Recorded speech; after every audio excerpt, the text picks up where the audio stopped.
ত্রয়োদশ জাতীয় সংসদ নির্বাচনের বগুড়া সদর উপজেলার নামুজা এসএসআই ফাজিল মাদ্রাসা কেন্দ্রে ভোট কেন্দ্রে দেখাচ্ছি আপনাদের।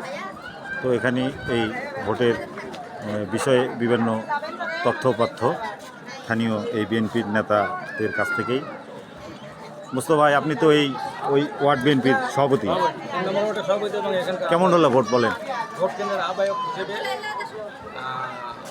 আমরা আপ্রাণ চেষ্টা করেছি এখানে সুষ্ঠুভাবে নির্বাচন যাতে হয় এবং ভোট দিতে পারে সাধারণ মানুষ যাতে। এই 17 বছরের পরিশ্রম আমরা চাচ্ছিলাম যে মানুষ যাতে সুষ্ঠুভাবে ভোট দিতে পারে। আমাদের প্রচেষ্টা একটাই ছিল, আমরা যে এত আন্দোলন করছি, এত কষ্ট করেছি, মানুষ যাতে সুষ্ঠুভাবে ভোট দিতে পারে তার উপলক্ষে। তো আমাদের এই আন্দোলনের ফসল আজকে আমরা পেয়েছি, মানুষ এখানে সুষ্ঠুভাবে ভোট দিতে পেরেছে, এটাই আমাদের সবচেয়ে বড় গর্ব। তো ধানের শীষের কেমন বিজয় নিশ্চিত আশা করা যায় ইনশাআল্লাহ।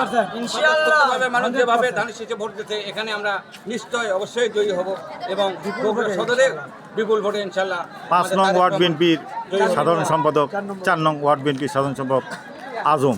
আলহামদুলিল্লাহ, আমরা স্বতঃস্ফূর্তভাবে সবাই ভোট দিয়েছি এবং আমরা সর্বক্ষণ সহযোগিতা করেছি ভোটারদেরকে যাতে সুস্থভাবে ভোট দিতে পারে এবং শান্তিপূর্ণভাবে এখান থেকে ভোট দিয়ে ফিরে যেতে পারে। আমরা সর্বক্ষণ তাদের সহযোগিতা করেছি। আমরা আশাবাদী ইনশাল্লাহ ধানের শীষ বিপুল ভোটে এখানে জয় হবে ইনশাল্লাহ। ভোট দিলেন আপনারা, কোনো সমস্যা হলো? কেউ কোনো চাপ প্রয়োগ করছে বা কোনো কিছু? ভোট দিলেন তো আপনারা শান্তিপূর্ণভাবে, কোনো সমস্যা? শান্তিপূর্ণভাবে ঈদের লাগান ভোট দিলাম। ভোট দিলেন আপনারা? ভোট দিলেন কোনো সমস্যা? ভোট দিলেন আপনারা, কোনো সমস্যা হলো নাকি? সমস্যা আছে? দিলাম কোনো সমস্যা না, কোনো সমস্যা না, শান্তি শৃঙ্খলাভাবে। এত সুন্দরভাবে যে ভোট হচ্ছে ধানের শীষ ভাবাই যায় না, এত সুন্দরভাবে ভোট হচ্ছে।